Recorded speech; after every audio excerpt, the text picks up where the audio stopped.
महाराजा दत्तात्रया, तुझी अवधूत मूर्ती माझ्या जीवीची विश्रांती, माझ्या जीवीचे साकडे कोण निवारील कोडे. तुझी अवधूत मूर्ती माझ्या जीवीची विश्रांती, माझ्या अनुसया सुता तुका म्हणे पाव आता. तुझी अवधूत मूर्ती माझ्या जीवीची विश्रांती. विठ्ठला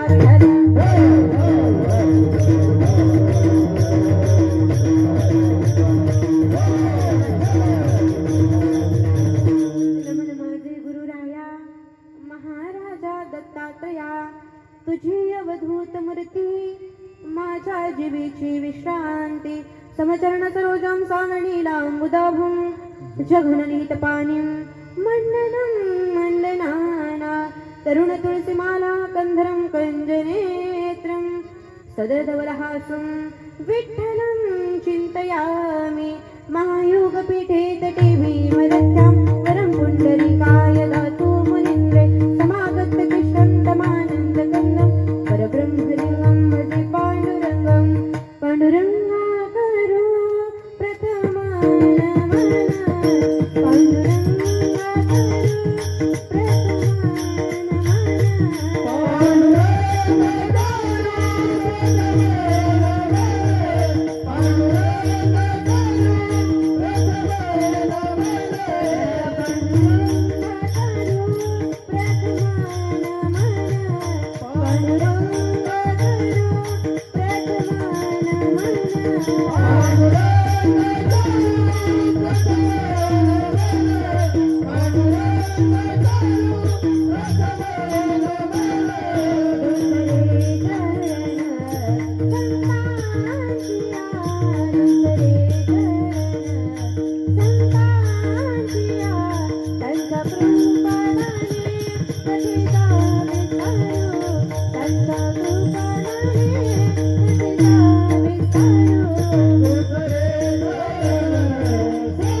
पाण्डुरङ्गा करो प्रथमा दुसरे चरणा संताचिया त्यांच्या कृपादानी कथेचा विस्तार. बाबाजी सद्गुरुदास तुका अलंकापुरी रम्य सिंहासनस्थं पदांभुज तेजस्पुरादिक प्रदेशं. विधीन्द्रादिदेव हे सदा स्तूयमानं समाधी समृतिं भजे ज्ञानदेवं. नमो ज्ञानेश्वरा नमो ज्ञानेश्वरा.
नमो ज्ञानेश्वरा, नमो ज्ञानेश्वरा, निवृत्ती उदारा सोपान देवा, मुक्ताबाई नमो त्रिभुवन पावनी, आद्य त्रयजननी देवाची प्रस्तुत.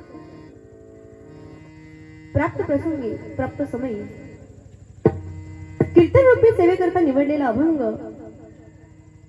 या अखिल विश्वामध्ये, या मृत्यूलोकामध्ये ज्यांनी प्रत्येक युगात भगवंताला सहाय्य केलं आणि मृत्यूलोकामध्ये तुमच्या माझ्यासारख्या जड जीवांच्या उद्धारा करता ज्यांनी पुन्हा एकदा अवतार घेतला आणि या संपूर्ण जगताचे जगद्गुरु झाले.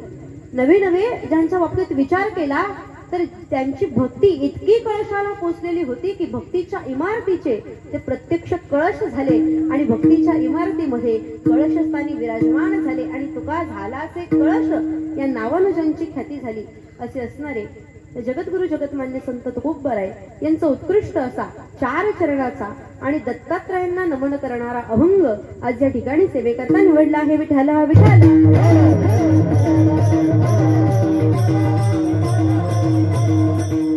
अभंग तुकोबरायांचा आहे, 4 चरणाचा आहे. याचा शार्प थोडा कमी करा आणि तो सुद्धा कमी करा, आवाज मोठा करा. अभंगाला स्पर्श करण्यापूर्वी अल्पसा परिहार देणं अत्यावश्यक आहे आणि तो म्हणजे असा. आज आपल्या नवापाडा गावामध्ये सालाबाद प्रमाणे चालू असणारा हा दत्त जयंतीचा उत्सव, सालाबाद प्रमाणे हा उत्सव होत असतो, यापुढेही होत राहील. परंतु या वर्षाचं वैशिष्ट्य जरा आगळं वेगळं आहे. कारण असं म्हणतात जोपर्यंत मंदिराला कळश बसत नाही तोपर्यंत मंदिराला पूर्णत्व प्राप्त होत नाही. यंदाचं वर्ष हे कळशरोहणाचं वर्ष आहे आणि खऱ्या अर्थानं या सोहळ्याला पूर्णता मिळाल्याचं वर्ष आहे. असो 10वा वर्धापन दिन सोहळा आणि या दत्त जयंतीच्या निमित्तानं या ठिकाणी ही हरिकीर्तनाची सेवा आयोजित झाली. संपूर्ण नवापाडा ग्रामस्थ, आता नवापाडा ग्रामस्थ, नवापाडा आणि वडवली हे आम्ही कधीही एकत्रित उच्चारत असणारे शब्द आहेत. कारण वडवलीचा कोणताही उत्सव म्हटला तर नवापाड्याशिवाय पूर्ण होत नाही आणि नवापाड्यातील उत्सव वडवलीशिवाय पूर्ण होत नाही. असो असा एकमेकांसाठी संमिश्र असणारा हा ऋणानुबंधनाचा संबंध हा असाच कायम प्रस्थापित होत राहील. आणि या नवापाडा ग्रामस्थांच्या प्रेमाखातर आज जवळपास अर्धी वडवली इथे उपस्थित आहे. आमच्या नवापाड्याच्या काही महिला काकड्याला येतात, एकादशी मंडळामध्ये येतात, बरीचशी मंडळी नवापाड्याची आमच्या प्रत्येक कार्यक्रमामध्ये सहभागी असते आणि त्या मंडळीला पुन्हा तुमच्या केलेल्याची परतफेड नाही बरं का, फक्त तुमचं आमच्यावर जेवढं प्रेम आहे ना तेवढंच आमचंही तुमच्यावर आहे. याच्याकरता आमची सर्व मंडळी या ठिकाणी उपस्थित आहेत. उपस्थित मधुर स्वरात गाणारे सर्वच गायनाचार्य, सुस्वरचे वाजवणारे मृदुंगमणी, टाळकरी, विनेकरी, सातकरी आणि समोर बसलेला हा श्रोता वर्ग या सर्वांच्या चरणी नतमस्तक होऊन सेवेला प्रारंभ करूया. विठाला अभंग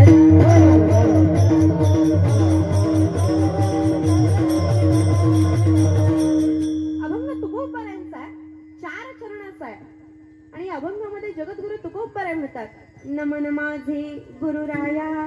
तुकोबराय या अभंगामध्ये गुरुरायाला नमन करतात. महत्वाचा मुद्दा असा, गुरुरायांच्या बाबतीत विचार केला तर या जगतामध्ये आल्यानंतर प्रत्येकाला गुरु करणं हे अग्रगण्य आहे. कारण जोपर्यंत गुरु करत नाही तोपर्यंत त्याला या जगतामधून पार होऊन जाता येत नाही, अर्थात तरुण जाता येत नाही. पण ज्या अर्थी तुकोबराय गुरुराया या शब्दाचं योजन करून नमन करतात त्या अर्थी ज्यांना नमन करतात ते नक्कीच कोणतरी मोठे असले पाहिजेत. कारण तुकोबराय हे प्रत्यक्ष जगताचे जगद्गुरु आहेत, जे संपूर्ण जगताचे ते जगद्गुरु आहेत. मग गुरुराया या संज्ञेनं ते कोणाला नमन करतात हे जाणून घेणं गरजेचं आहे. ते म्हणतात महाराजा दत्तात्रया. अर्थात महाराजा ही पदवी वापरून त्यांनी दत्तात्रयांना अर्थात तीनही देव ज्या ठिकाणी एकत्रित वास केले आणि तीनही देवांच्या एकत्रित वासानं जी मूर्ती तयार झाली त्या दत्तप्रभूंना आमचे तुकोबराय आजच्या अभंगामध्ये नमन करतात. पण नमन म्हणजे नेमकं काय करतात ते आम्हाला पुढे जाणून घ्यायचंय. चला पुढे. का बरं या दत्तात्रयांना नमन करण्यामागे कारण काय? ज्या वेळेला तुकोबराय त्या दत्तात्रयांना नमन करतात त्यावेळेला गुरुराया या शब्दाचं योजन केलं आणि मग साधकांनी आमच्या तुकोबरायांना प्रश्न केला, महाराज तुम्ही तर जगताचे जगद्गुरु आहात, जर संपूर्ण जगताचे तुम्ही गुरु आहात मग त्यांना गुरुराया म्हणून नमन करण्यामागचं कारण तरी काय? त्यांच्या ठिकाणी तुम्हाला असं दिसलं तरी काय? महाराज म्हणतात त्यांची मूर्तीच अशी आहे. त्या गुरुरायांना नमन करताना ते म्हणतात, तुझी अवधूत मूर्ती माझ्या जीवीची विश्रांती. त्या गुरुरायांची जी मूर्ती आहे ना कोणत्या स्वरूपात आहे? कोणत्या स्वरूपात आहे? दत्तप्रभूंची मूर्ती कोणत्या स्वरूपात आहे? संसारी नाही, नाही, ती अवधूत मूर्ती आहे, ती विरक्त स्वरूपामध्ये आहे, ती संन्यासी स्वरूपामध्ये आहे. आणि अशी ती मूर्ती ज्या वेळेला पाहिली जाते, ती त्यागाची, ती विरक्तपणाची मूर्ती पाहिली की तुकोबाराय म्हणतात, माझं मनच आहे ना, माझं मन त्या ठिकाणी आपोआप स्थिरावलं जातं. का बरं तिथे मन स्थिरावतं? संसारात स्थिरावत नाही का? तर नाही. संसारात कितीही जरी प्रयत्न केले तरी संसारामध्ये आमचं मन स्थिरावत नाही. कारण या संसारामध्ये तुमच्या माझ्या मागे, प्रत्येकाच्या मागे साकडं आहे. आणि हे साकडं भगवंताशिवाय दूर करणारं कोणी नाही. आणि एकदा त्या दत्तप्रभूंना शरण गेलं ना की हे साकडं शिल्लक राहत नाही. म्हणून तुकोबाराय म्हणतात, माझ्या जीवीचे साकडे कोण निवारील कोडे. तुमच्या माझ्या प्रत्येकाच्या समोर एक कोड उभं आहे. पहिलं आहे जन्माचं कोड आणि दुसरं आहे मृत्यूचं कोड. आणि हे जन्म मृत्यूचं कोड हे माणसाला कधीच सुटत नाही. आम्ही कायम या जन्म मृत्यूच्या फेऱ्यामध्ये अडकत राहतो. पण एकदा त्या दत्तात्रयांचं दर्शन झालं, एकदा त्यांना शरण गेलं की मग हे जन्म मृत्यूचं कोड शिल्लक राहत नाही. त्या ठिकाणी आपोआप विश्रांती मिळते. आणि म्हणून आपोआप विश्रांती मिळावी, जन्म मृत्यूच्या कोड्यातून सुटका व्हावी, म्हणून हे गुरुराया, हे अनुसयीच्या सुत असणाऱ्या दत्तात्रय प्रभूंना ते म्हणतात की तुम्ही माझ्यासाठी विश्रांतीचं स्थान आहेत. आणि म्हणून विश्रांतीचं स्थान असल्या कारणानं आता मी तुम्हाला शरण येतो, तुम्ही मला पावा, असं तुकोबाराय आजच्या अभंगात म्हणतात. विठ्ठल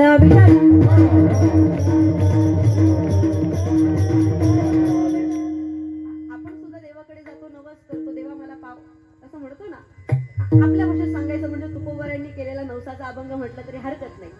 आम्ही सहज देवाकडे जातो. देवाकडे गेल्यानंतर डोळे मिटले जातात आणि डोळे मिटल्यानंतर प्रत्येकाच्या मनात एकच असतं, देवा मला असं असं मिळू दे. प्रत्येकाला वाटतं का? मंदिरात जाताना लोक लिस्ट सोबत घेऊन जातात, हातात नाही, मनात. मंदिरामध्ये गेल्यानंतर आमच्या प्रत्येकाच्या मनामध्ये एक लिस्ट आहे, मला हे मिळावं, मला ते मिळावं. आम्ही कोणतंही कार्य करतो त्यावेळी त्या कार्यामध्ये आमचं काहीतरी हित आहे की नाही, आम्हाला त्यातून काहीतरी प्राप्त होईल की नाही, याचा विचार आमच्या अंतःकरणामध्ये आहे. आम्ही ज्या वेळेला देवाच्या दारात जातो, देवाच्या दारात गेल्यानंतर आम्ही त्या देवाचं दर्शन घेतो. दर्शन घेतल्याबरोबर आमच्या समोर आमची मागणी प्रगट होते. पण संतांचा विचार केला तर संत ज्या वेळेला त्या देवाला शरण जातात, ते संत त्या देवाकडे मागण्याकरता देवाला शरण जात नाही, तर संत देवालाच मागण्याकरता शरण जातात. विठ्ठल विठ्ठल.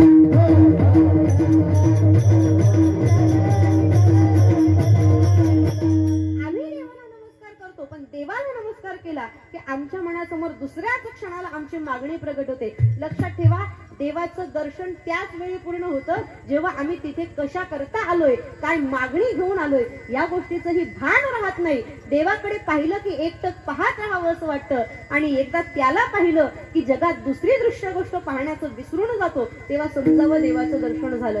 आमचे संत ज्या वेळेला देवाचं दर्शन घेतात, देवाला शरण जातात, त्यावेळी तुमच्या माझ्यासारख्या संसारिक गोष्टी मागत बसत नाही, तुमच्या माझ्यासारखं संसारात मन रमवण्याची साधनं मागत नाही. मग संत ज्या वेळेला देवाकडे जातात त्यावेळेला काय वरदान मागतात? विठू माऊली हाची वरदे,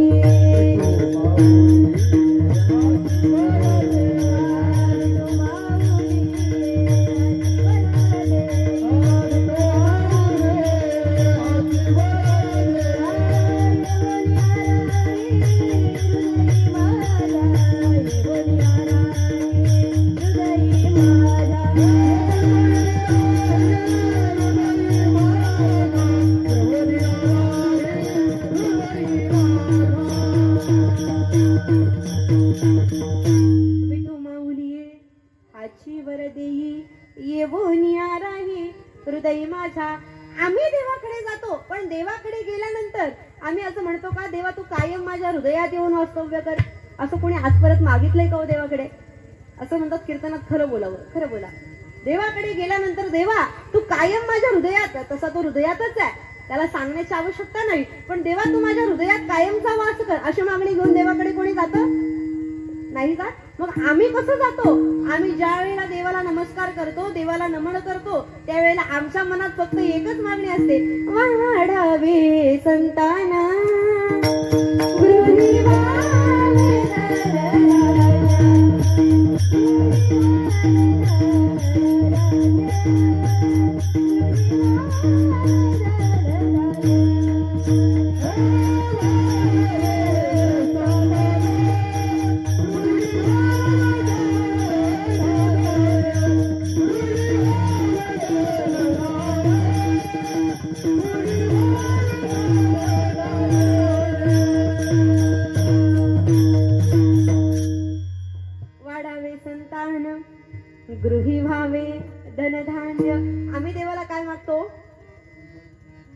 बरीच वर्ष झाली, अजून घरामध्ये पाळणा हळत नाही.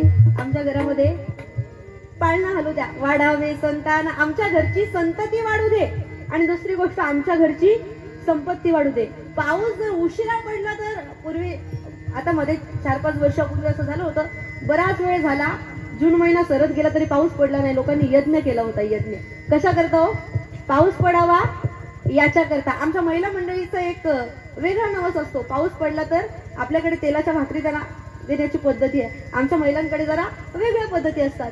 पण पाऊस पडावा याच्या करता आम्ही प्रार्थना करतो, देवाकडे यज्ञ करतो. पण पाऊस पडावा कोणा करता हो? चातका करता. तो पावसाच्या पाण्यावर जिवंत राहतो म्हणून चातक पक्षाला पाणी मिळावं याच्या करता आम्ही यज्ञ केला का? मग कशा करता पाऊस? आमच्या जमिनी करता, आम्हाला धनधान्य मिळावं याच्या करता. पाऊस पडावा ही आमची अपेक्षा कशा करता होती? आमच्या स्वार्था करता होती. आमच्या घरी धनधान्य वाढावं, आमच्या घरी संपत्ती वाढावी, आमच्या घरी संतती वाढावी याच्याच करता आम्ही त्या भगवंताला शरण जातो. आम्ही भगवंताची सेवा करतो. त्याच्या मागे कारण एकच आहे, आम्ही त्या देवाची सेवा केली की मोबदला म्हणून तो देव आम्हाला काहीतरी देईल. पण संतांच्या बाबतीत विचार केला, संत त्या भगवंताकडे प्रार्थना करतात, त्या भगवंताकडे मागणीही करतात, त्या भगवंताला नमनही करतात. फक्त संतांचा त्यामध्ये असणारा भाव वेगळा आहे. विठ्ठल विठ्ठल.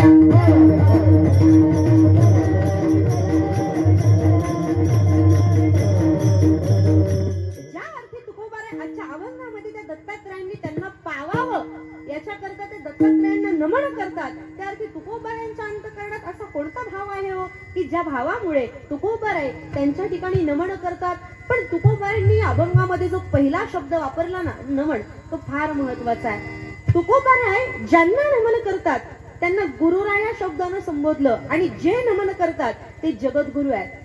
नमन ज्यांना केलं ते गुरुराया आहेत, आणि नमन ज्यांनी केलं ते जगद्गुरु आहेत. मला सांगायचं महत्वाचं म्हणजे असं, तुकोबारायांच्या बाबतीत विचार केला तर तुकोबाराय सगळ्या जगाचे जगद्गुरु आहेत. आता मला सांगा, जे सगळ्या जगाचे जगद्गुरु आहेत त्यांना इतरांना गुरु म्हणून नमन करण्याचं काम आहे का? या जगतामध्ये आल्यानंतर प्रत्येकानं गुरु करणं फार महत्वाचं आहे. कारण जोपर्यंत गुरु करत नाही तोपर्यंत आमची संसाराची आणि प्रपंचाची कोणतीही जरी गाडी असली तरी ती रुळावर लागत नाही. असं म्हणतात, एखाद्या मुलीला जर संसार करायचा असेल, प्रपंच करायचा असेल तर काय करणं गरजेचं आहे? जिला प्रपंच करायचंय तिने काय करावं? मुलीला जर मुलीला प्रपंच करायचंय तिने काय करावं? तुम्हाला माझी भाषा कळते ना? बरं, मराठीच आहे. काय करावं? मुलीला प्रपंच करायचंय, अहो झालेत त्यांनी तरी सांगा ना. काय करावं? लग्न करावं. मुलीला प्रपंच करायचा असला तर लग्न करणं हे महत्वाचं आहे. कारण जोपर्यंत ती पती करत नाही तोपर्यंत तिला या संसारात, या प्रपंचात इतर गोष्टींचा आस्वाद घेता येत नाही. त्याप्रमाणे साधकाला जर परमार्थ करायचा असेल तर त्या साधकाला गुरु करणं आवश्यक आहे. कारण असं म्हणतात, गुरुशिवाय या संसारामधून आम्हाला तरुण जाता येत नाही. सद्गुरु वाचोनी सापडे ना सोय, धरावे ते पाय आधी आधी. आणि म्हणूनच या गुरुशिवाय या संसार सागरातून तारून नेणारा दुसरा तिसरा कोणी नाही. महाराज म्हणतात, नसेची निष्ठंक आण कोणी, नसेची निष्ठंक आण कोणी.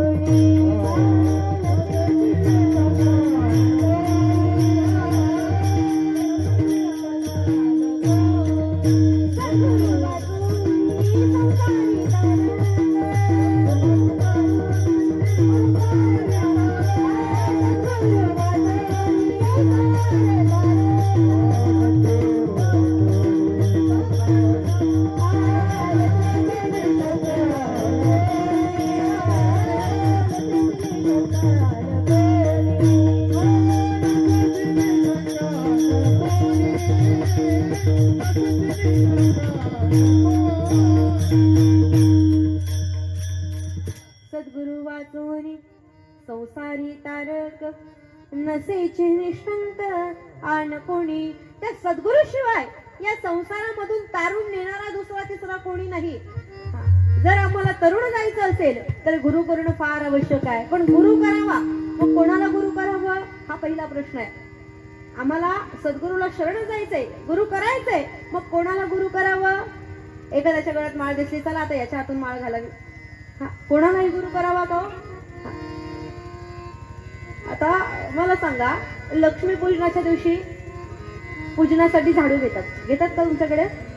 बरं, एवढाच असतो, एवढासा पूजनासाठी घेतलेला झाडू. ज्या वेळेला आम्ही तो पूजनासाठी झाडू घेतो, तो घरामध्ये झाडू मारण्याकरता वापरणार आहोत का? नाही. एवढंच आमचं देवघर. वाटलं तर देवघरात झाडू मारायला ठेवतो, नाहीतर फक्त पूजन झालं की कुठेतरी एका कोपऱ्यात पडलेला असतो. मला सांगा, जेव्हा तो झाडू घ्यायला आम्ही जातो, कोणताही उचलून घेतो का? मग तो व्यवस्थित आहे की नाही या सगळ्या गोष्टी पाहिल्या जातात ना.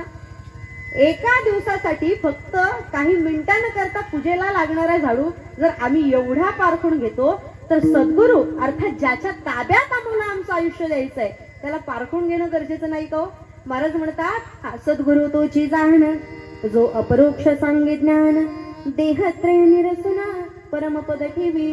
महाराज, सद्गुरू त्याला म्हणतात जो आम्हाला अपरोक्ष अशा ज्ञानाची प्राप्ती करून देतो आणि देहाचा निराश करून आम्हाला परमपदावर नेऊन पोहोचवतो, त्याला म्हणतात सद्गुरू.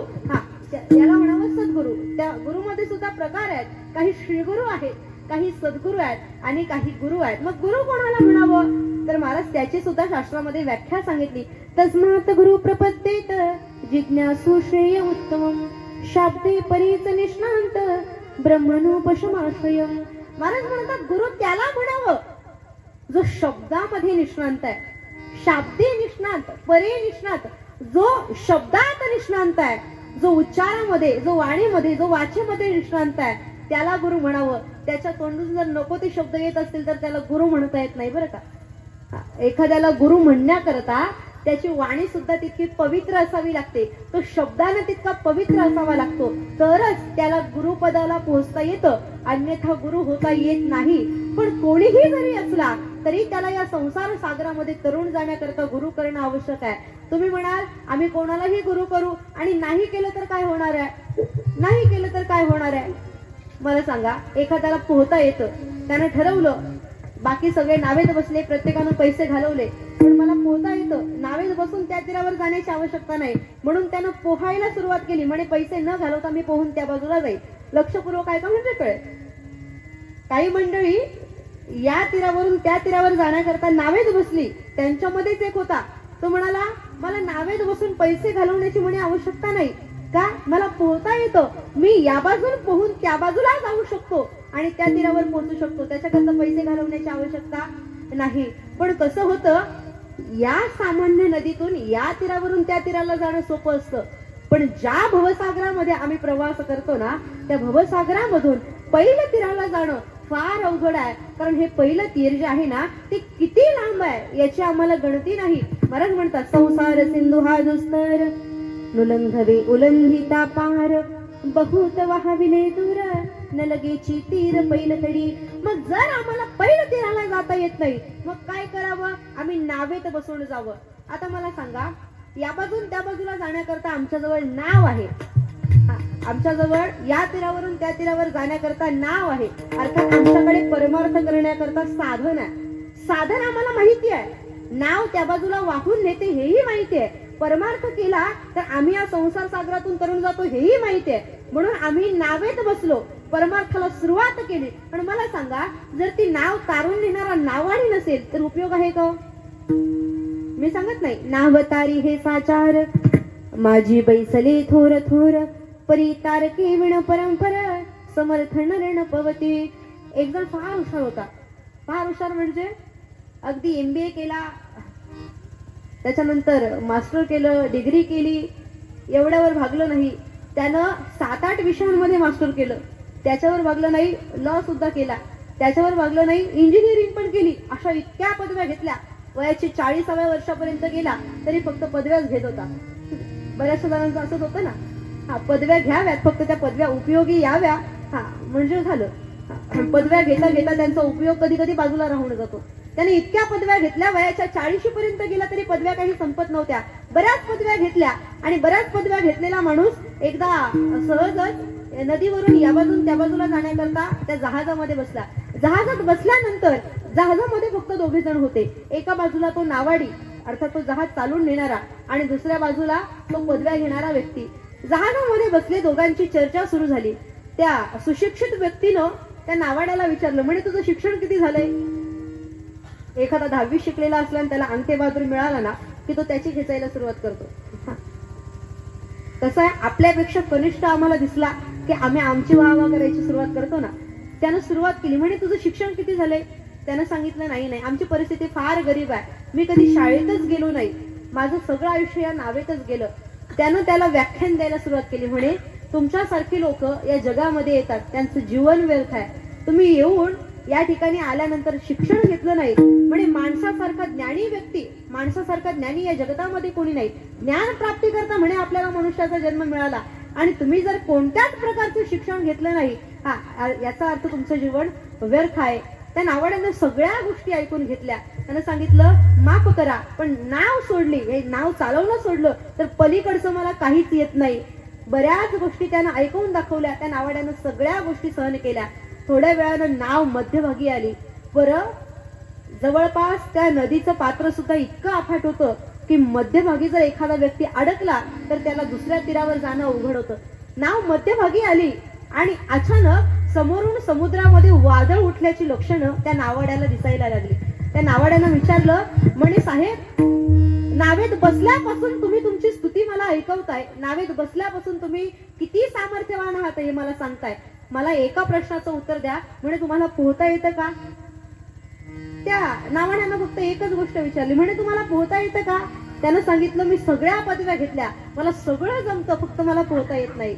त्या नावाड्याने एकच सांगितलं, म्हणे तुम्ही कितीही जरी पदव्या घेतल्या तरी आता तुमच्या कोणत्याच पदव्या तुम्हाला समोरून आलेल्या संकटापासून वाचू शकत नाही. जर आता तुम्हाला पोहता येत नसेल तर तुम्हाला याच ठिकाणी प्राण त्यागावे लागतील.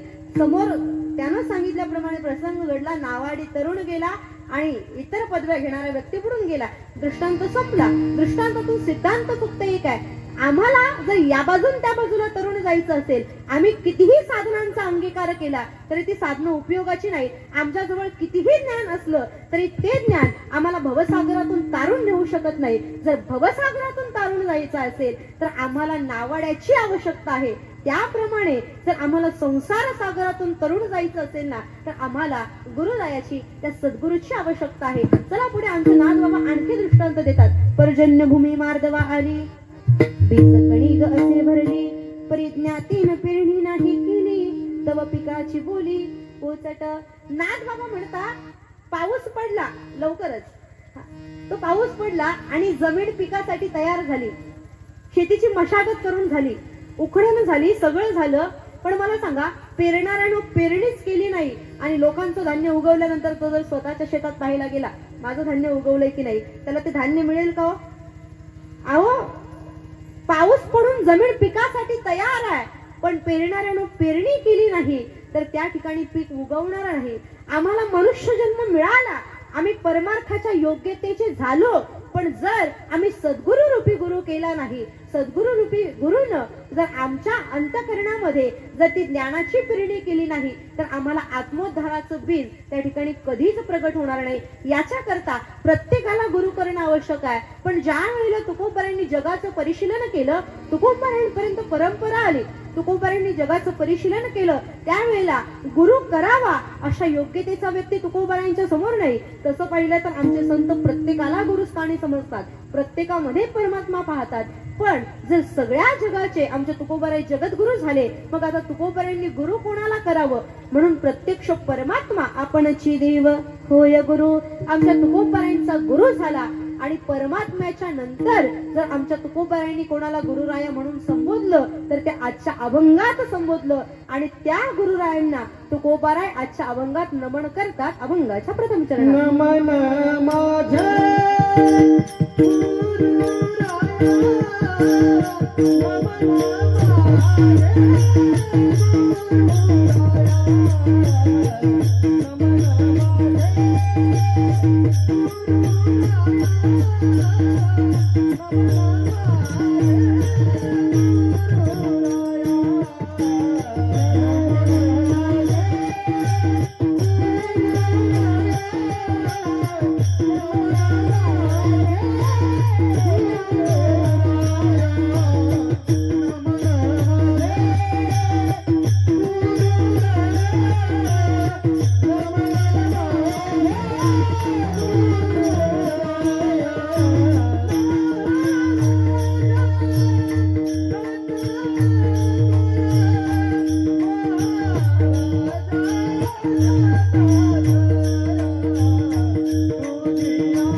नमन माझे गुरुराया महाराजा दत्तात्रया.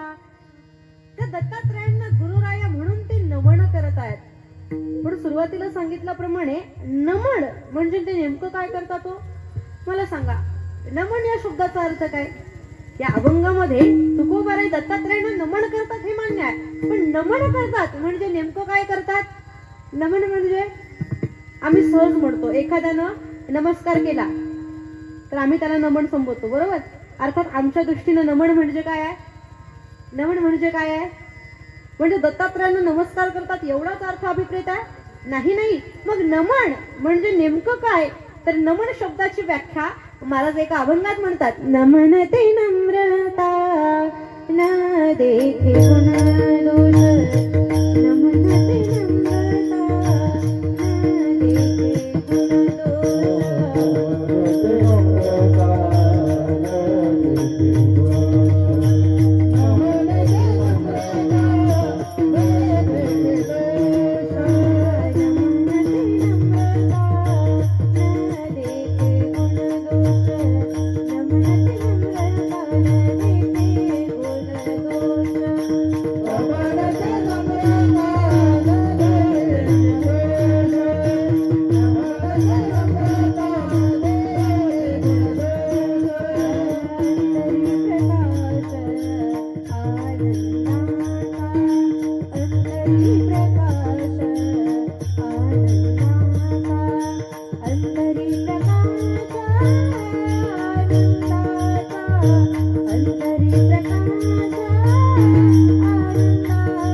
नमन ते नम्रता न देखे गुण अंतरी प्रकाश आनंदाचा. जसा एखादा धडा म्हटला की त्या प्रत्येक धड्यामध्ये प्रत्येक शब्दाची व्याख्या सांगितलेली असते. एखादा प्रश्न विचारला त्याची व्याख्या. आमच्या संतांनी तेच केलंय. आमच्या संतांचं साहित्य म्हणजे आम्हाला दिलेले धडे आहेत आणि त्याच्यामध्ये प्रत्येक शब्दाची व्याख्या आहे. नमन शब्दाचा अर्थ महाराज म्हणतात नमन ते नम्रता.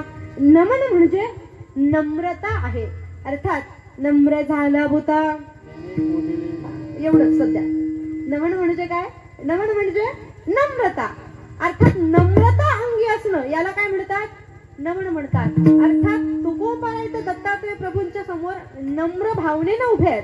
पण नम्रता म्हणजे नेमकं काय हो? नमन म्हणजे नम्रता आहे, पण नम्रता म्हणजे काय? न देखे गुणदोष.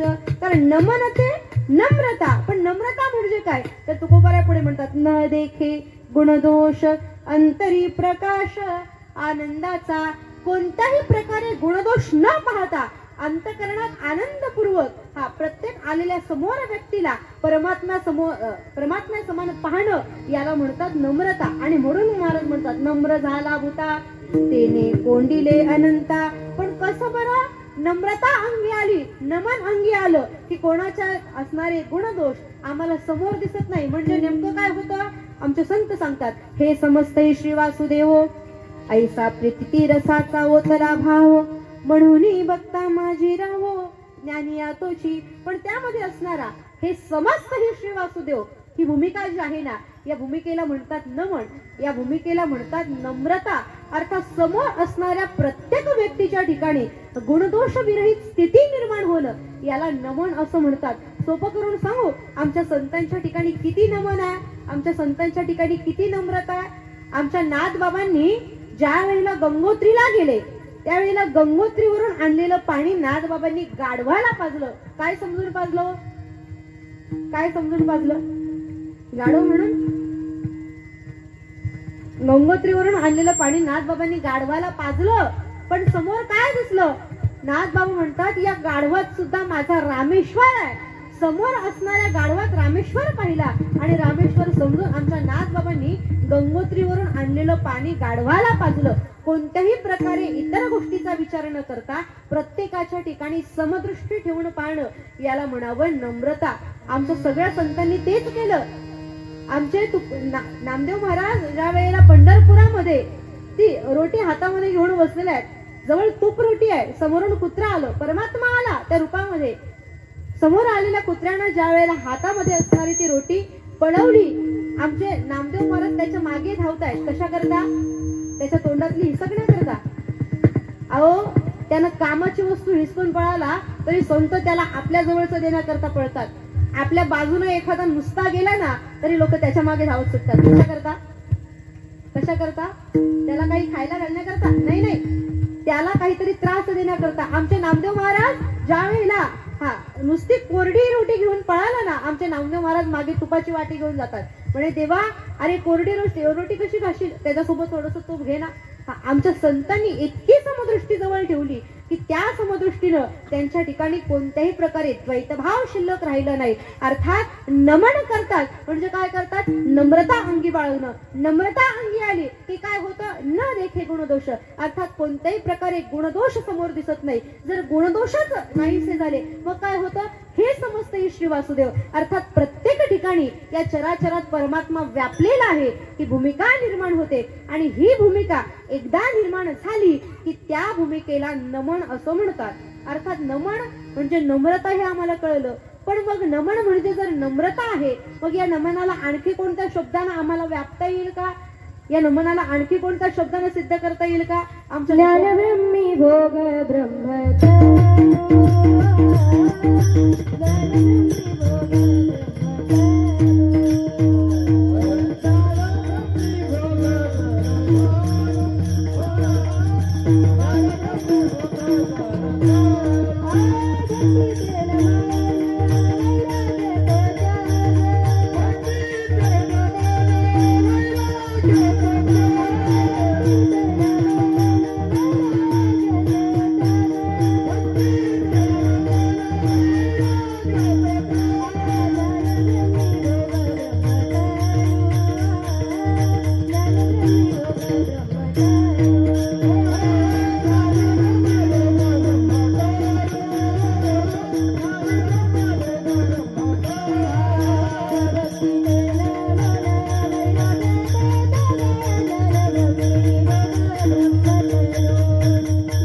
भोग ब्रह्मतणू भक्ती ज्ञान वैराग्याच्या व्याख्या महाराजांनी त्या चरणामध्ये सांगितल्या.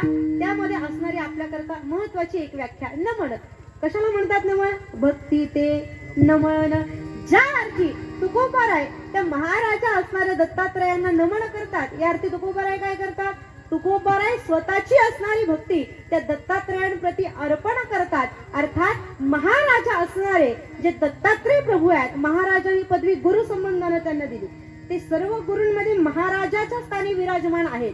अर्थात गुरु महाराव या शब्दानं आमच्या तुकोबारायांनी त्यांना संबोधलं. अर्थात गुरूंच्या ठिकाणी महाराजा असणारे जे दत्तात्रय प्रभू आहेत ना, त्यांच्या ठिकाणी मी माझी भक्ती अर्पण करतो असं तुकोबारायांना साधारणपणे म्हणायचंय. विठ्ठला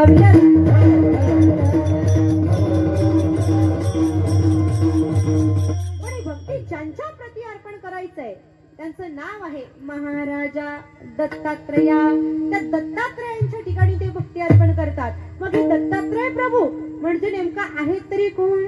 तर दत्तात्रय प्रभू नेमकं कोण याचा पुरावा आमच्या संतांनी सांगितला. मग देवत्रयाची मूर्ती करकमळी झाली शीघ्रगती, दत्तात्रय नामे ऐसी ख्याती, तीही लोका प्रति विशेष. आमच्या नाथबाबांनी दत्तात्रयांचं आख्यान मांडलं. त्या आख्यानामध्ये शेवटच्या त्या अभंगामध्ये त्या दत्तात्रयांचं वर्णन केलं. हे दत्तात्रय प्रभू म्हणजे नेमकं आहेत कोण? मग देवत्रयाची मूर्ती, त्रिदेवांची मूर्ती करकमळी झाली शीघ्रगती. करकमळावर आपोआप त्या ठिकाणी स्थिर झाली आणि त्यातून जे उत्पन्न झालं त्यांना दत्तात्रय नाम पडलं. मग हे नेमकं घडलं तरी काय आणि कसं घडलं? तर त्याची सुरुवात आख्यानाच्या प्रारंभापासून करावी लागेल. आख्यानाच्या प्रारंभामध्ये आमचे नाथबाबा अतिशय सुंदर म्हणतात. ऐका दत्तात्रय आख्यान, पार्वतीचं सांगे त्रिलोचन, सकळ पतिव्रता माझी पूर्ण, अनुसया जाण पतिव्रता. त्या दत्तात्रयांच्या आख्यानाला आमचे नाथबाबा सुरुवात करतात आणि दत्तात्रयांच्या आख्यानामध्ये त्या नाथबाबांनी सुरुवातीलाच आमचे भगवान शंकर आणि माता पार्वती यांचा संवाद मांडलेला आहे. भगवान शंकर आणि माता पार्वती दोघेही शांततेत निवांत अशा गप्पा मारत बसलेले आहेत. पती आणि पत्नी दोघेही गप्पा मारतायत. त्यावेळेला त्यांच्या गप्पांचा विषय सामान्य लोकांच्या दृष्टीनं आपापसातला असेल तरी विशेष दृष्टीनं आम्ही विचार केला त्यावेळेला लक्षात येतं, ज्या वेळेला दोन व्यक्ती गप्पा मारतात त्यावेळी एकमेकांमधले विषय मांडत नाही. विषय कोणाचे मांडले जातात? दोन व्यक्ती ज्या वेळेला गप्पा मारतात त्यावेळी एकमेकांबद्दल विषय मांडतात की तिसऱ्याबद्दल विषय मांडतात? प्रत्येकाला अनुभव आहे. लोक तक्रार करतात म्हणे आम्हाला एकमेकांशी बोलायला वेळ मिळत नाही, पण जेव्हा वेळ मिळतो तेव्हा आम्ही एकमेकांबद्दल बोलतच नाहीत ना. ज्या वेळेला या मृत्यू लोकांचा नियमच आहे, ज्या वेळेला दोन व्यक्ती एकत्र येतात ना त्यावेळेला चर्चा तिसऱ्याची होते. आमचे भगवान शंकर आणि माता पार्वती दोघेही निवांत बसलेले आहेत आणि गप्पा मारतायत. दत्तात्रयांच्या आख्यानाला तिथे सुरुवात होते. गप्पा मारता मारता पार्वती माता म्हणते, प्रभू काय हो, मी इतकी श्रेष्ठ पतिव्रता आहे की माझ्यासारखी श्रेष्ठ पतिव्रता या जगामध्ये कोणी शोधून सापडणार नाही. मी लक्ष्मी आणि सावित्री आमच्या तिघींसारखी श्रेष्ठ पतिव्रता या सगळ्या जगाच्या पाठीवर कोणी नसणारा. ज्या वेळेला माता पार्वतीच्या मुखातून हे गर्वाचे शब्द ऐकले जातात ना त्यावेळेला आमच्या भगवान शंकरांनी त्यांना थोडं स्पष्टीकरण द्यायला सुरुवात केली. कसं आहे, ज्या वेळेला आपल्याजवळ एखादी गोष्ट असते ना त्यावेळेला प्रत्येक स्त्रीला वाटतं, पुरुषांना वाटतं पण त्यांना किती कसं वाटत असेल मला माहिती नाही, पण प्रत्येक स्त्रीला वाटतं जेव्हा आपल्याकडे एखादी गोष्ट आहे ना त्या गोष्टीत माझ्याशिवाय परिपक्व इतर कोणीच असू शकत नाही असं प्रत्येकाला वाटतं. बरोबर का? नुसतं स्त्रियांच्या बाबतीत नाही, प्रत्येकाचं तसंच आहे. आपल्याजवळ एवढं आहे ना आपल्याला वाटतं माझ्याजवळ जे आहे ना ते जगात कोणाकडेच नाही. त्या पार्वती मातांना गर्व झाला, म्हणू लागली म्हणे मी सावित्री आणि लक्ष्मी आमच्या तिघींपेक्षा श्रेष्ठ पतिव्रता या जगाच्या पाठीवर कोणी नसावी. ज्या वेळेला हे गर्वाचे शब्द आमच्या भगवान शंकरांनी ऐकले, आमच्या भगवान शंकरांनी लगेच उत्तरले म्हणे, पार्वती तू गर्व करू नकोस. म्हणे तुला जरी वाटत असेल की तुम्ही फार श्रेष्ठ पतिव्रता आहात तरी तुमच्या तिघींपेक्षा या जगतामध्ये एक श्रेष्ठ पतिव्रता आहे आणि तिचं नाव आहे अनुसया.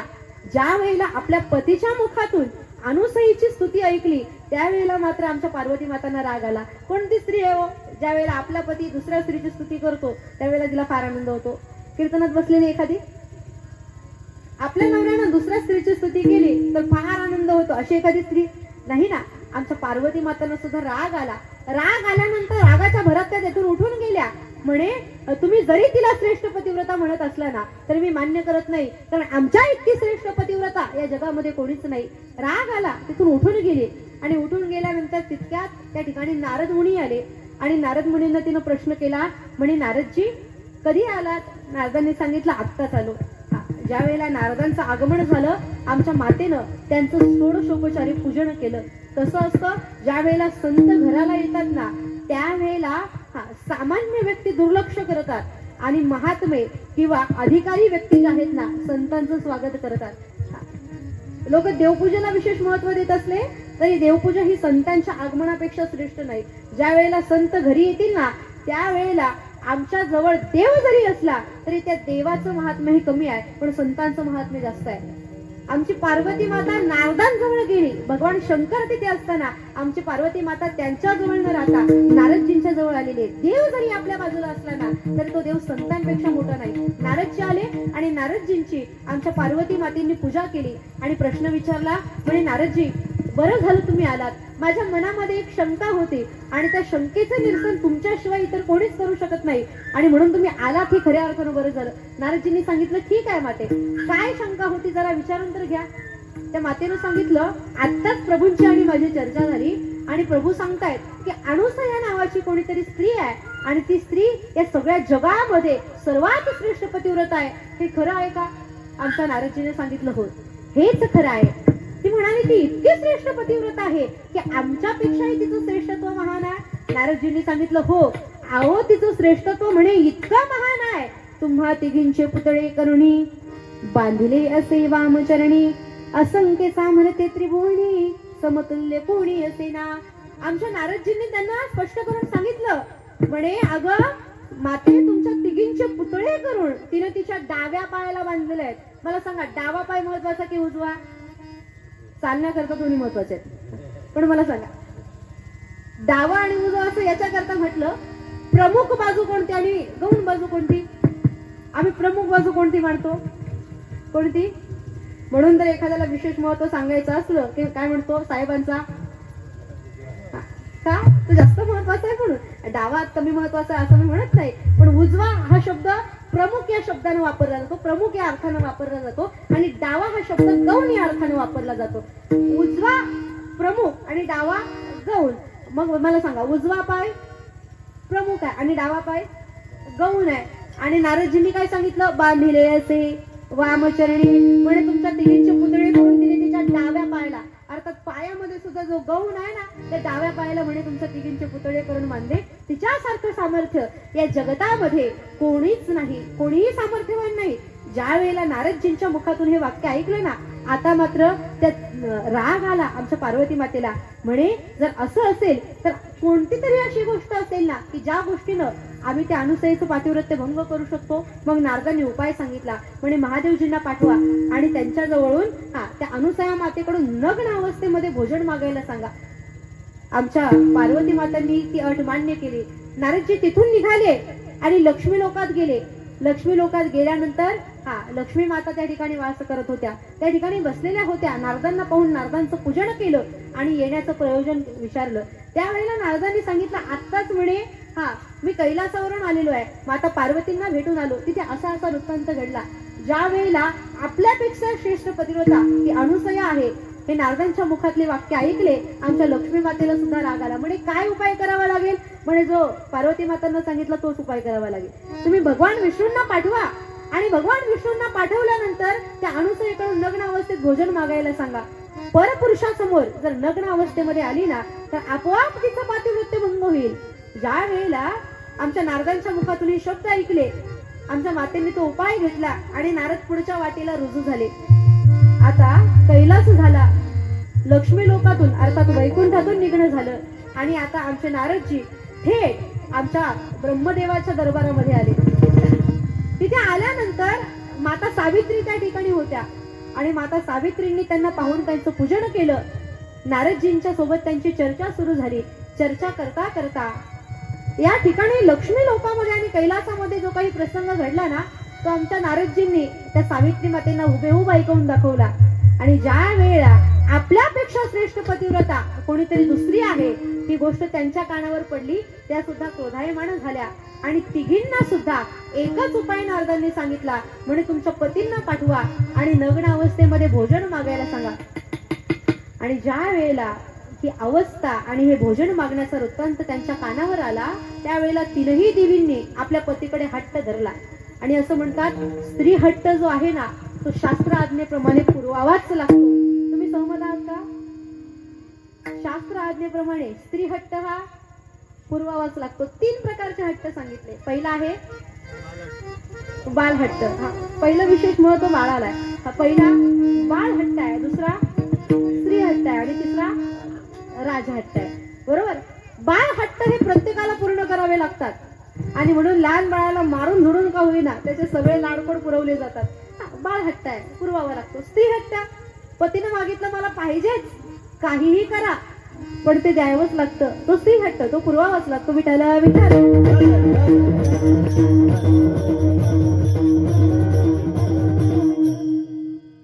अहो हे हट्ट जे आहेत ना, ते आपल्याला चुकत नाही, ते देवालाही चुकत नाही.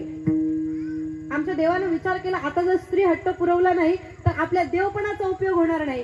तीनही देवांनी आपल्या पत्नींची अट मान्य केली आणि तीनही देव अनुसयेकडे नग्न भोजन मागण्याकरता गेले.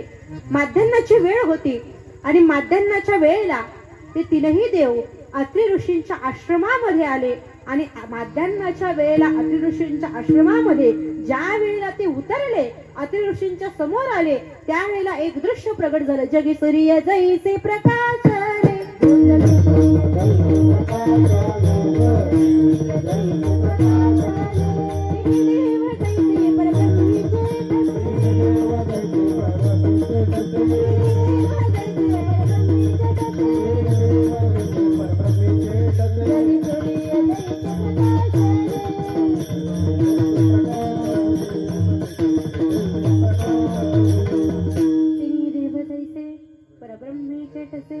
जगी सूर्य जैसे प्रकाशले. तीनही देव आमच्या अत्रि ऋषींच्या आश्रमामध्ये आलेले आहेत. आता त्या अत्रि ऋषींच्या बाबतीत विचार केला तर काय वर्णन करावं त्या अत्रि ऋषींचं. देव आपल्या घराला येण्याकरता आम्ही एवढी तळमळ करतो पण देव आमच्या घराला येत नाही. योगी मुनी निरंतर ध्यान करतात पण योगियांच्या ध्यानी ध्याता ना तुळसी. असा जो परमात्मा आमच्या अत्रि ऋषींच्या घरी आले. हा तीनही देव आले, एकटे नाही, तिघांनी समवेत येणं केलं आणि समवेत तीनही देवांना पाहिल्यानंतर आमच्या अत्रि ऋषींना फार आनंद झाला. तिघांचं पूजन केलं आणि म्हणाले, प्रभू तुम्ही माझ्या घरी आगमन केलेलं आहे, तुम्ही माझ्या घरी आलात आणि म्हणून तुमची काय अपेक्षा आहे ती मला बोलून दाखवा, मी तुमची अपेक्षा पूर्ण करायला तयार आहे. ज्या वेळेला अत्रि ऋषींच्या तोंडून हे शब्द ऐकले ना, आमच्या तीनही देवांनी त्या अत्रि ऋषींना प्रार्थना केली. म्हणे, ऋषीवर आमची एकच अपेक्षा आहे, म्हणे तुमची पत्नी अर्थात अनुसया जी आहे ना, त्या अनुसया मातेनं आम्हाला तिघांनाही नग्न अवस्थेमध्ये भोजन वाढावं, एवढीच म्हणे आमची अपेक्षा आहे. ज्या वेळेला ही अपेक्षा त्या अत्रि ऋषींनी ऐकली ना, मला सांगा कलियुगातला एखादा पती असता काय केलं असतो? कलियुगातला पती असता काय केलं असतं? काय केलं असतं? काय झालं असतं याची कल्पना सुद्धा आपण करू शकत नाही काय झालं असतं. अहो पण ते अत्रि ऋषी होते. त्या अत्रि ऋषींनी त्या देवाच्या तोंडून हे वाक्य ऐकल्यानंतर त्यांनी सांगितलं काही हरकत नाही, अनुसया आतमध्ये आहे, तुम्ही जा आणि आतमध्ये जाऊन तुमची इच्छा व्यक्त करा. तीनही देव आतमध्ये आले.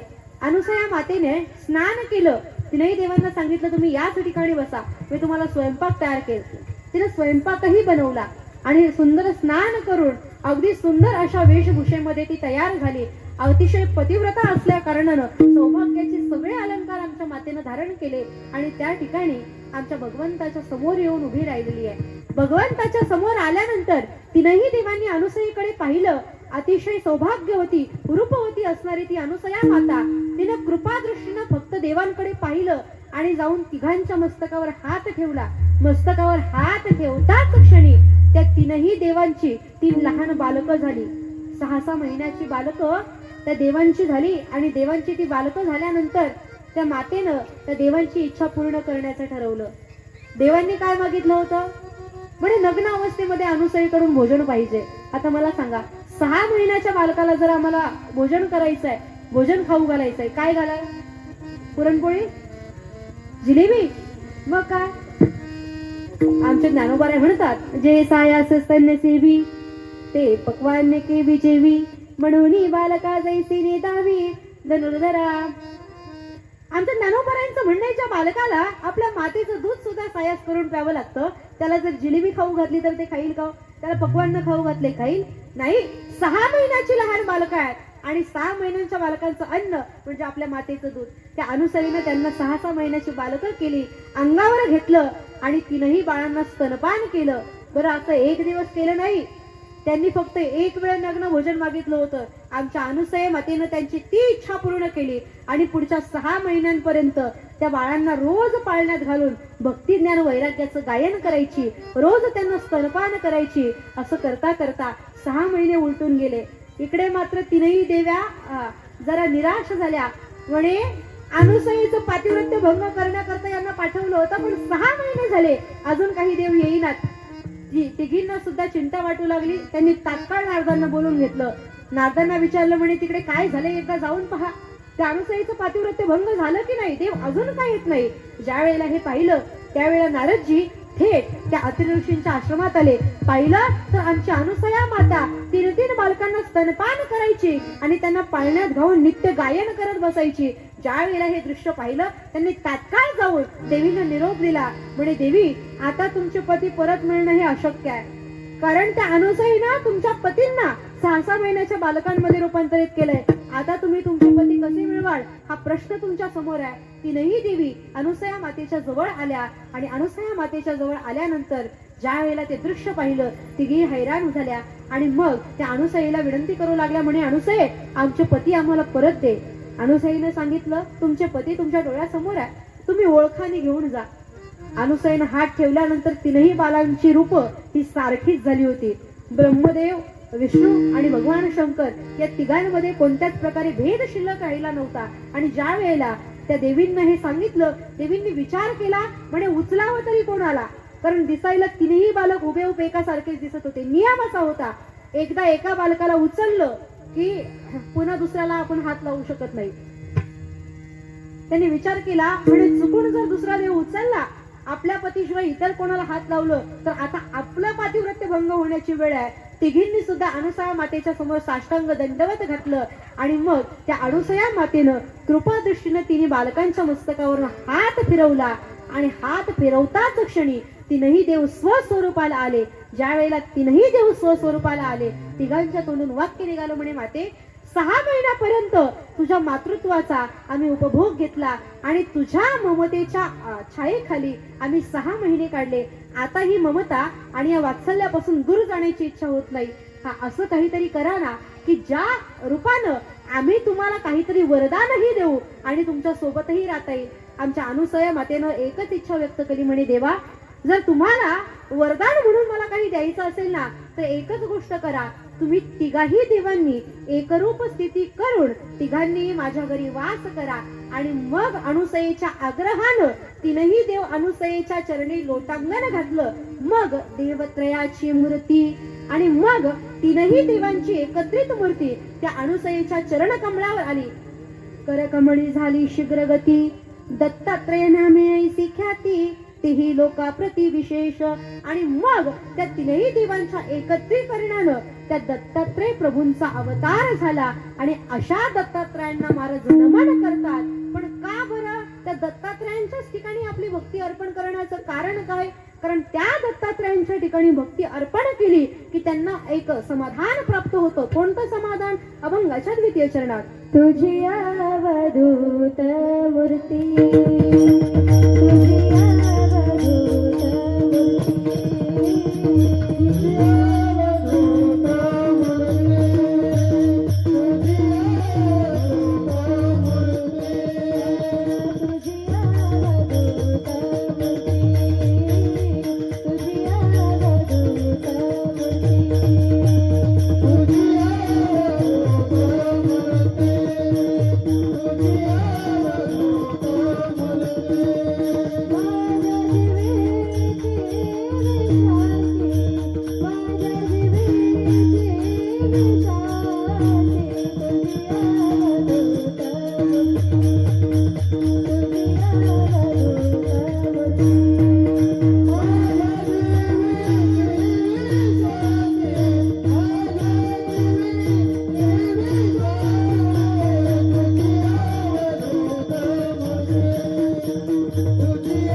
भक्ती अर्पण करण्याचं कारण काय माहिती आहे?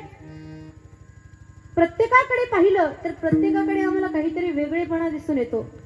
नुसती ब्रह्मदेवांप्रती भक्ती करायची, पण काय करणार हो? त्यांच्याकडे पाहिल्यानंतर आम्हाला भक्ती करावीशी वाटते, पण त्या भक्तीमध्ये स्वरूपाला सुद्धा, स्वरूपाच्या सोबत रूपाला सुद्धा महत्व आहे ना. ब्रह्मदेवांकडे पाहिल्यानंतर चार तोंड दिसतात म्हणे, आता यांची भक्ती कशी करावी? महाविष्णूंकडे पाहिलं तर रूप तर अतिशय देखणं आहे, भक्ती करावीशी वाटते, सोबत लक्ष्मी माता आहेत, पण क्षीरसागरात वास करतात, त्या ठिकाणी भक्ती करण्यासाठी अनुकूल वातावरण वाटत नाही. ज्या वेळेला भगवान शंकरांकडे पाहिलं म्हणे भक्ती करता वातावरण आहे, पण जागा बरोबर वाटत नाही, कारण राहतात कुठे? स्मशानात. पण ज्या वेळेला तीनही देव एकत्र येतात, त्यांच्यापासून आमच्या परमात्म्याची जी मूर्ती निर्माण झाली ना, ती अवधूत मूर्ती. तुकोबरायांना विश्रांतीचं स्थान वाटतं, पण अवधूत मूर्ती म्हणजे नेमकं काय हो? आणि ही मूर्ती नेमका आहे तरी कुठे? त्याचं वर्णन आमच्या संतांनी केलं.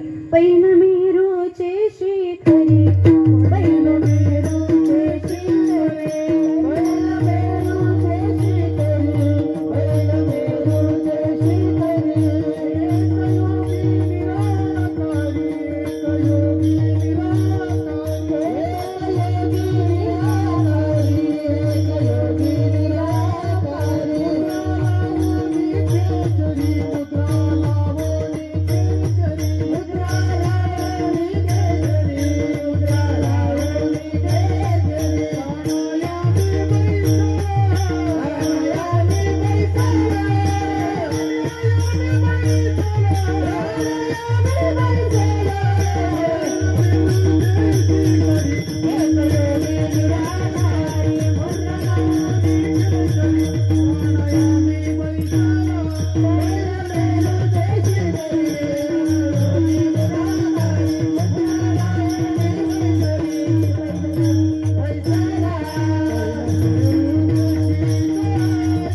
पैन मेरूचे शिखरी, कयोगी निराकारी, निद्रा मुद्रा लावणी खेचरी, प्राणायामी बैसला. त्यांच्या रूपाचं, त्या स्वरूपाचं वर्णन केलंय. का बरं ती मूर्ती हवी हवीशी वाटते? का तिच्याकडे पाहत बसावंसं वाटतं? ते आहे तरी कुठे? बरं, दत्तात्रय प्रभूंचं स्थान आम्ही प्रत्येक जण फोटो मध्ये पाहतो. कुठे आहेत होते? कुठे आहेत दत्तात्रय प्रभू? त्यांच्या आजूबाजूला काय सगळं आम्हाला माहिती आहे, पण नेमकं त्यांचं स्थान कोणतं? महाराज म्हणतात पैल मेरूचे शिखरी, अर्थात मेरू पर्वताच्या शिखरावर. शास्त्रामध्ये सांगितलेल्या सर्वोच्च पर्वतांपैकी सर्वात उंच असणारा पर्वत कोणता पर्वत? मेरू पर्वत. भारतातलं सर्वात उंच शिखर कोणतं आहे? हे महाराष्ट्रातलं आहे. महाराष्ट्रातलं सर्वोच्च शिखर कळसुबाई. म्हणून तर नवरात्राच्या दिवसात बरीचशी लोक तिथे जातात कळसुबाईला. भारतातलं सर्वोच्च शिखर माउंट एव्हरेस्ट. बरं, त्या हिमालयामध्ये त्या. त्याच्या पुढे गेलं जगातलं सर्वोच्च शिखर. अशी सगळी शिखरं जरी आम्ही पालथी घातली तरी आम्हाला हा मेरू पर्वत काही मिळणार नाही, कारण भारताच्या नकाशात आणि जगाच्या नकाशात मेरू पर्वत कुठेच नाही. मग हा मेरू पर्वत आहे तरी कुठे? महाराज म्हणतात पैल मेरूचे शिखरी. तो दृश्य स्वरूपात मिळणार नाही. हा, तो या ठिकाणी आम्हाला मिळणार नाही. त्या मेरू पर्वताच्या शिखरावर एक निराकारी असणारा योगी बसलेला आहे. तो योगी कसा आहे? योगी कसा आहे? 2 डोळे, 2 हात, 2 पाय, 1 नाक, 2 कान, असा. त्याला कोणत्याच प्रकारचा आकार नाही. एक योगी निराकारी निर्गुण अशा अवस्थेमध्ये तो परमात्मा त्या ठिकाणी वास करतो. मुद्रा लावणी केचरी, प्राणायामी बैसला. पण त्यांनी जी मुद्रा लावली, कोणती मुद्रा आहे? आता ती मुद्रा डोळ्यांना दिसणारी आहे का? ती आमच्या डोळ्यांना दिसणारी नाही. आणि अशा अवस्थेमध्ये तो त्या ठिकाणी वास करतो. पण या ठिकाणी सांगितलेली अवधूत मूर्ती आणि ही मूर्ती काहीतरी आम्हाला वेगळीशी वाटते. जर ती अवधूत मूर्ती आहे ती आमच्या डोळ्यांना आम्हाला पाहता येते. कारण अवधूत मूर्ती, अवधूत शब्दाचा सामान्य अर्थाने विचार केला तर संन्याशी मूर्ती ही अवधूत स्वरूपात आम्हाला पाहायला मिळते. विरक्त असणारी मूर्ती ही अवधूत स्वरूपात आम्हाला पाहायला मिळते. अशी विरक्त स्वरूपातली मूर्ती अर्थात अवधूत असणारी ती दत्तात्रयांची मूर्ती महाराज म्हणतात त्यांच्याकडे पाहिलं की मग त्या ठिकाणी मला विश्रांती मिळावी असं स्थान वाटतं. आणि म्हणून त्या दत्तात्रयांच्या ठिकाणी विश्रांतीचं स्थान म्हणून त्या ठिकाणी मी जातो आणि त्यांच्या प्रती भक्ती अर्पण करतो. बरं तिथे गेल्यानंतर विश्रांती मिळते, पण नेमकं असं काय होतं की ज्याच्यामुळे विश्रांती प्राप्त होते ते अभंगाच्या तृतीय चरणात. माझ्या जीवीचे सकळे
संकट कोणतं आहे माहिती आहे? प्रत्येकाला एकच संकट आहे. पहिलं आहे जन्माचं आणि दुसरं आहे मृत्यूचं. पण एकदा दत्तात्रयांना शरण गेलं की जन्म मृत्यूच्या संकटातून कायमचं निरसन होतं. काय माहिती आहे? संत प्रमाणबद्ध बोलतात, एकोपी दत्तस्य कृता प्रणामो दशाश्वमेधावभूतेन तुल्य दशाश्वमेधी पुनरेति जन्म दत्त प्रणामीन पुनर्भवाय. महाराज म्हणतात एकोपी दत्तस्य कृता प्रणामो दशाश्वमेधावभूतेन तुल्य. 10 अश्वमेध केल्यानं जे फळ प्राप्त होतं ना त्याच्यापेक्षा जास्त फळ त्या दत्तात्रयांच्या दर्शनानं प्राप्त होतं. दशाश्वमेधी पुनरेति जन्म दत्त प्रणामीन पुनर्भवाय.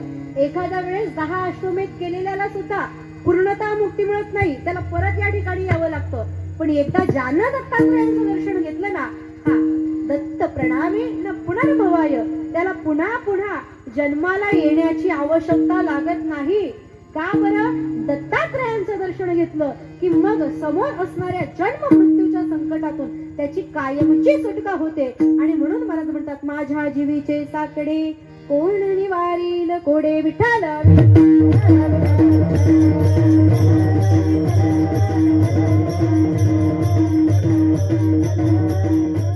दत्तात्रयांची जी आरती म्हणतात त्याच्यामध्ये एक प्रमाण आहे. दत्त येऊनी उभा ठाकला साष्टांगी नमोनी प्रणिपात केला प्रसन्न होऊनी आशीर्वाद दिला जन्म मरणाचा फेरा चुकविला. या प्रमाणाचा विचार केला या आरतीमध्ये. हे जे म्हटलं ना यातलं हे शेवटचं फार महत्वाचं आहे. या श्लोकाचा आता जो श्लोक म्हटला त्या श्लोकाचा मराठीमध्ये भावार्थ म्हणजे हे प्रमाण आहे. आता जे सांगितलं ना एकोपे दत्तस्य कृत प्रणामो दशाश्वमेधा भवतीन तुल्य दशाश्वमेधी पुनरेती जन्म दत्त प्रणामीन पुनर्भवाय. त्याचं जर साध्या भाषेत मराठीत जर पाहायला गेलं ना तर ज्या वेळेला दत्तात्रय प्रभू समोर येऊन उभे राहतात आणि आम्ही त्या दत्तात्रय प्रभूंच्या समोर जातो ना त्यावेळेला त्यांना साष्टांग नमन केलं प्रणिपात केला. त्यांनी प्रसन्न होऊन आशीर्वाद दिला आणि त्या आशीर्वादातून जे फळ प्राप्त झालं काय काय फळ प्राप्त झालं. जन्म मरणाचा फेरा चुकविला. त्या दत्तात्रय प्रभूंचं दर्शन घेतलं. त्यांचा आशीर्वाद घेतला आणि त्यांनी आमच्या जन्म मरणाचा फेरा कायमचा नाहीसा केला. या जन्म मृत्यूच्या या चक्रामधून आमची सुटका केली. अर्थात आमच्या जीवावर जे साकडं आहे ना ते साकडं त्या दत्तात्रय प्रभूंच्या दर्शनाला नाहीसं होतं. कारण त्यांचं ध्यान जरी लागलं दत्त दत्त ऐसे लागले ध्यान हारपणे मन झाले मन मितूपणाची झाली बोलवण एका जनार्दनी श्री दत्त जाण. दत्तात्रयांचं नुसतं नाम जरी घेतलं त्यांचं ध्यान जर लागलं ना तर आपोआप आमच्या ठिकाणी मी आणि तू पण ही शिल्लक राहत नाही. देवाच्या ठिकाणी मी तू पण असावं. आम्ही देवाकडे जेव्हा जातो ना त्यावेळेला मी तू पण असावा. पण कुठपर्यंत माहितीये देवाकडे पहिल्यांदा मागणी करावी नको ब्रह्मज्ञान आत्मस्थिती भाव मी भक्त तू देव ऐसे करी. पण हे कुठपर्यंत जोपर्यंत आम्ही त्यांच्याकडे जातो त्यांचं दर्शन आम्हाला होत नाही ना तोपर्यंत. एकदा दर्शन झालं की मग मी भक्त तू देव असं करायचं नाही. एकदा त्यांच्या दर्शनाच्या स्थितीला प्राप्त झालो ना की मग देव पाहावया गेलो तेथे देवची होरी केलो. मुक्त अवस्था प्राप्त झाली. आता येणं आणि जाणं हे कोणतेच काम शिल्लक राहिलं नाही. अर्थात जीवावर असलेल्या मोठ्या संकटापासून निरसन झालं आणि म्हणून हे सगळं तुमच्यामुळे प्राप्त होतं. म्हणून हे अनुसयेच्या सुता हे दत्तात्रय प्रभू तुम्ही मला आम्ही तुम्हाला शरण येतोय आणि तुम्ही माझ्यावर कृपा करावी असं महाराज अभंगाच्या शेवटी म्हणतात. माझ्या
Thank you.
नमन करतोय, तुम्हाला नमस्कार करतोय, तुमच्या ठिकाणी मी माझी भक्ती अर्पण करतोय, जेणेकरून तुम्ही मला दर्शन द्यावं, आपल्या भाषेत मला पावावं, याच्या करता तुकोबाराई याच्या अभंगामध्ये भक्तिपूर्वक आमच्या दत्तात्रय प्रभूंना शरण जातात. पण शरण जाताना एक शब्द महत्वाचा वापरला, माझ्या अनुसया सुता.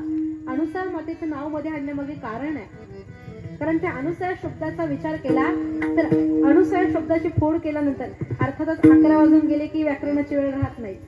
पण अनुसया शब्द व्याकरण दृष्ट्या महत्वाचा आहे. अनुसया शब्दाचा विचार केला तर 2 शब्द मिळतात, अण अधिक असूया. अण म्हणजे नाही आणि असूया म्हणजे द्वेष. जिच्या ठिकाणी द्वेषाला थोडीशी सुद्धा किंमत नाही, जिच्या ठिकाणी द्वेषाला कोणत्याच प्रकारची जागा नाही, तिला म्हणतात अनुसया. अर्थात ज्या मातेचे जीवन द्वेष विरहित आहे अशा मातेचे पुत्र अर्थात दत्तात्रय प्रभू अर्थात पिता, अर्थात 3 गुणांच्या पलीकडे असणारे अत्रि ऋषी आणि द्वेषाच्या पलीकडे असणारी अनुसया माता आणि त्यांचेच पुत्र अर्थात त्यांच्या पोटी आलेले, त्यांच्या घरी अवताराला आलेले आमचे दत्तात्रय प्रभू, त्या दत्तात्रय प्रभूंच्या प्रती महाराज आपली भक्ती समर्पित करतात. सांगायचा एक महत्वाचा मुद्दा, दत्तात्रयांच्या ठिकाणी त्रिदेवांचा वास आहे. ब्रह्मदेव, भगवान शंकर आणि महाविष्णू या तिघांचा विचार केला ना तर हे त्रिदेव दत्तात्रयांच्या ठिकाणी वास करतात आणि तिन्ही देवांच्या एकत्रीकरणाने दत्तात्रयांची मूर्ती प्रगट होते. मग ही मूर्ती आम्हाला जर पाहायची असेल तर कुठे मिळेल माहितीये? ही मूर्ती पाहण्याकरता फार लांब जाण्याची आवश्यकता नाही. ज्याच्या नाभिस्थानी ब्रह्मदेव आहेत, मस्तकावर भगवान शंकर आहेत आणि भगवान महाविष्णूंचं रूप धरून जे विटेवर उभे राहिलेत त्या पांडुरंग परमात्म्याकडे पाहिलं की तीनही देवांची एकत्रित मूर्ती आम्हाला आपोआप दिसेल. कलियुगात आल्यानंतर, इथे आल्यानंतर तुम्हाला दत्तात्रय प्रभूंचं दर्शन घ्यायचंय ना, पंढरपुराला जा आणि पांडुरंगाच्या पायी आपलं मस्तक टेकवा, म्हणजे निश्चितपणानं आम्हाला दत्तात्रय प्रभूंचं दर्शन घडेल. अधिक काही सांगत नाही. संप्रदायाच्या नियमाप्रमाणे हाताने टाळी आणि मुखानं नाम घेऊन प्रत्येकानं भगवंताच्या नामाचा जयघोष करायचा. विठोबा रे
आजचा दिवस अर्थात काल दत्त जयंती होऊन गेली. यंदाचं हे वर्ष कळश श्रवणाचं वर्ष. यंदाच्या दिवशी खऱ्या अर्थानं या मंदिराला पूर्णत्व प्राप्त झालं आणि भक्तीचा उच्चांक गाठला असं म्हणता येतं. कळशानं मंदिराची पूर्तता आणि भक्तीनं आपल्या परमार्थाची पूर्तता होते. असो, हे भक्तिमय असणारं वर्ष अतिशय सुंदर नियोजनात या ठिकाणी आम्ही उत्सव साजरा केला. दत्तात्रय प्रभूंचा उत्सव साजरा करणं हे फक्त आणि फक्त